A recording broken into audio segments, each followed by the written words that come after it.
Will Rebel Moon dethrone Star Wars? In recent hours, the latest trailer for Rebel Moon was released.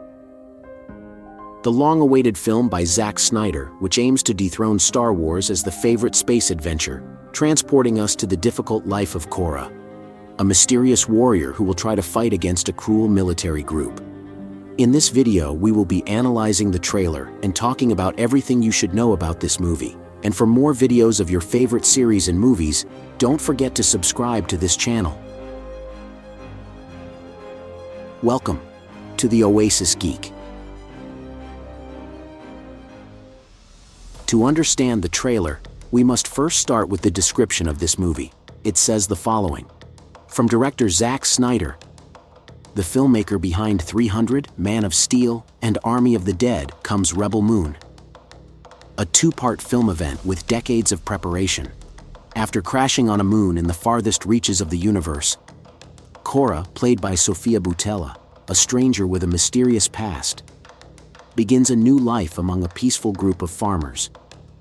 But she soon becomes their only hope for survival when the tyrannical Regent Balisarius, played by Fra Fee, and his cruel emissary, Admiral Noble, played by Ed Skrein, discover that the farmers have inadvertently sold their crops to the Blood Axes, played by Cleopatra Coleman and Ray Fisher, leaders of a fierce group of insurgents hunted by the Motherworld, tasked with finding fighters who would risk their lives to defend the people of Velt.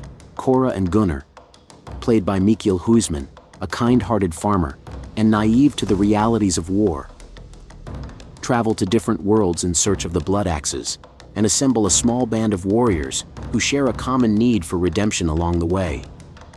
Kai, played by Charlie Hunnam, a pilot and gunslinger. General Titus, played by Jim and Hounsou, a legendary commander. Nemesis, played by Duna Bay, a master swordswoman. Tarek, played by Stas Nair, a captive with a royal past. And Milius, played by E. Duffy, a resistance fighter. Back in Velt, Jimmy, voiced by Anthony Hopkins, a former mechanized protector hiding behind the scenes, awakens with a new purpose. But the newly formed revolutionaries must learn to trust each other and fight as one before the armies of the Motherworld come to destroy them all. Now then, let's analyze the trailer. The trailer begins with Korra in what appears to be a village. A voice is heard saying, "When I found you, I thought of leaving you." When I found you in the wreckage of that ship, I considered leaving you. This is because Korra is not originally from this village. She was possibly an assassin sent on a mission to this planet, and was subsequently trapped on this place, but has now made it her home. But a military group from this planet arrives and begins to subjugate the village where Korra is located. She knows very well that the army will take all the resources of the world, and will leave nothing in its path. The trailer shows us how the farmers are mistreated by the soldiers, and how Korra observes everything that happens. However, Korra decides to do something about it, to fight against the forces oppressing her new home.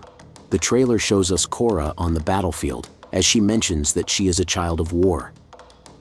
She is possibly a soldier created from birth for combat, and is superior to all the soldiers who came to this town, or at least she is in combat, but she is outnumbered. She travels into space to recruit different people, and returns to this world to save the farmers. This is a fight for justice and revenge.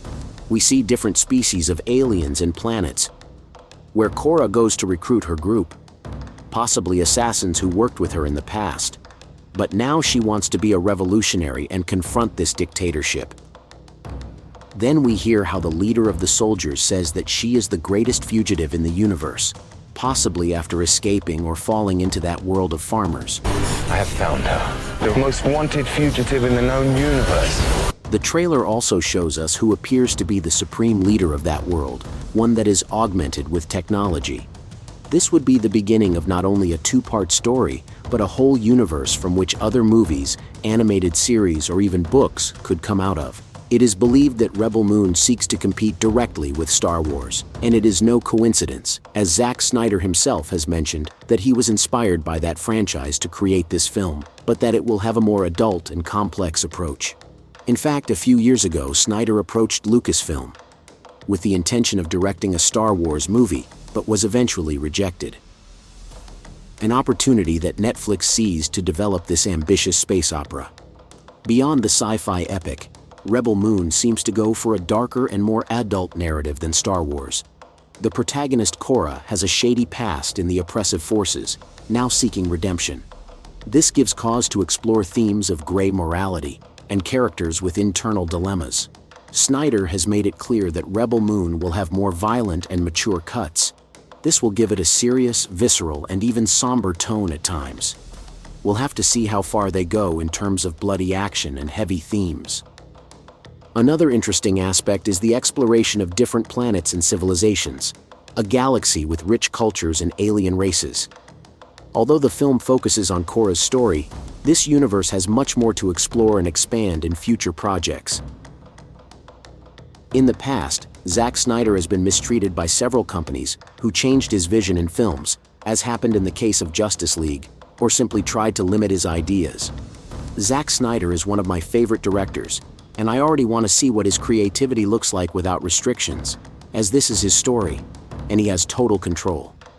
In the past, we have talked about how Warner missed the opportunity to have a serious superhero universe, and whose importance was relevant in the movies, but they decided not to believe in Zack Snyder's vision and imitate Marvel, something that later affected them negatively, and they had to release Snyder's original version.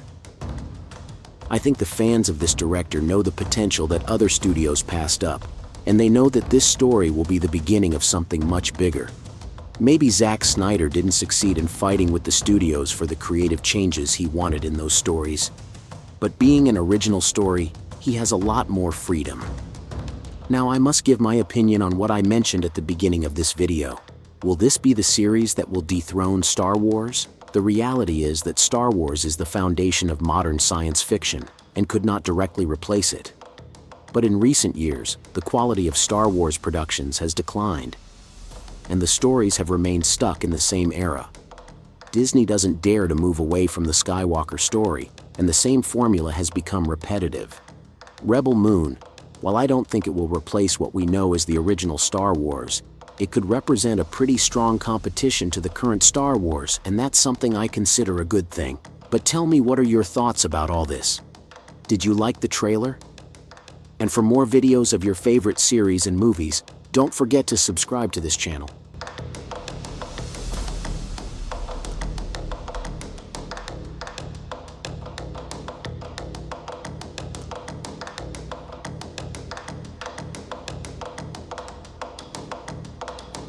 You are on The Oasis Geek.